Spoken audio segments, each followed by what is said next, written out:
beam of moonlight at Llama's head makes their antlers grow taller. And if you get the angle just right, you can even get them to stab a piece of fruit that's too high to reach. What then? Oh, you get scolded. Oh, we kept in touch until a short while ago. I asked her to recommend some books for me to read to the Kuhengi. She sent a whole lot and even gave me detailed explanations about the inspiration and setting for each one. I asked her when I might be able to read a book she had authored herself, but then I suddenly stopped hearing from her. Perhaps she went off to write one. The Hydro Dragon who serves as the Eudex of Fontaine? Another dragon who puts people in prison. I'm not sure I'd want to meet him. If we cross paths during my journey, I'll be sure to say hello. The first time I sang in the gardens of Zapoliarny Palace, the Tsaritsa happened to pass by. She stood there, silent and motionless, like a statue with no expression carved onto the face. For a moment, I felt as if she wanted to say something to me, but she never did. She seals her emotions beneath thick sheets of ice. The outside world sees but one side of who she is, that of the Tsaritsa. If the answers I sought rest on the moon, perhaps hers lie buried in snow and ice.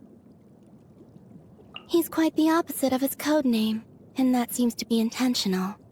Although he's known as the Jester, his tone is stern and serious, and he speaks in confusing riddles. The mask he wears depicts a grin that mocks the world, but he himself never smiles.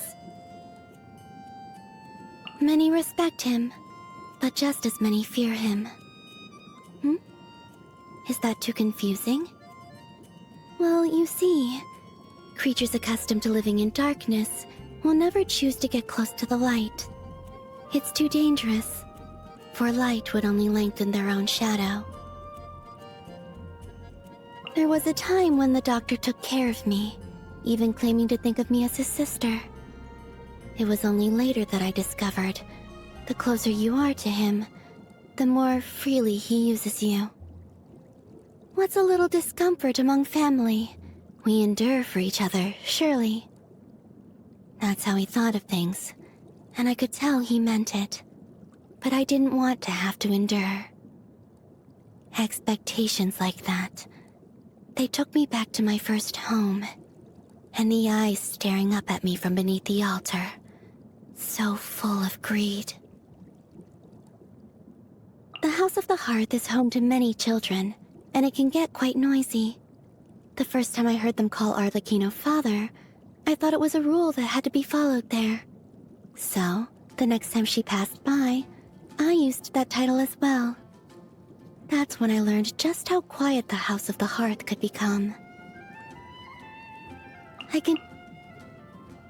can teach you to talk just like him.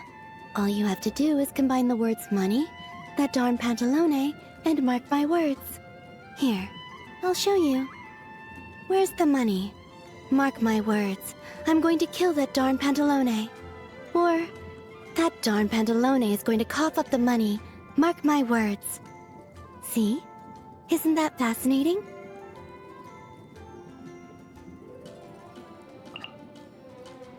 I wonder, does the key on her back ever stop turning? Does it change direction? Does she remove it when she sleeps? How does she roll over? I've been curious about that key ever since I first met her. But since we weren't close then, it didn't seem right to just go up and touch it. So whenever I had the chance, I would follow behind her, trying to figure out the pattern of its movement. But one day, she suddenly turned around and demanded to know why I kept following her. After I told her the reason, she said, "If you're that curious, why don't I put one on your back, and you can see for yourself?" So I lived with a key on my back for a few days, and it was quite the challenge. Sandrone doesn't have it easy. so I've looked out for her even more since then. I'm not sure what counts as death for a puppet. All I know is Sandrone isn't moving, and I can't feel her operating. Her key is just stopped. And all because of the technique she used to bring me back.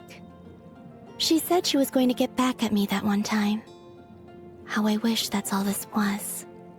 Just an attempt to scare me. In his eyes, everything and everyone has a price tag, and he gets to decide their value. We're all just bargaining chips he can use to expand his ever-increasing empire of wealth. But who would want to visit a boring empire like that? Not me, that's for sure. If he saw me now, I'm sure his smile would hide even more contempt than before. I can almost hear it now. Congratulations, Miss Columbina. Your value has appreciated. If metamorphosis ends in one's wings being engulfed in flame, perhaps remaining in the cocoon is how one survives. But I doubt Rosalyne ever considered making that choice. Or perhaps she had determined her own end from the very beginning. Whether it was love, hate, or a simple dance, she gave her whole self to her pursuits and left others to sing her dirge after her departure. I've heard he has a good relationship with his family. They go camping together and have barbecues by the lake. Sandrone says he's the Harbinger who lives most like an ordinary person. I don't really understand ordinary people, but that kind of life sounds nice to me.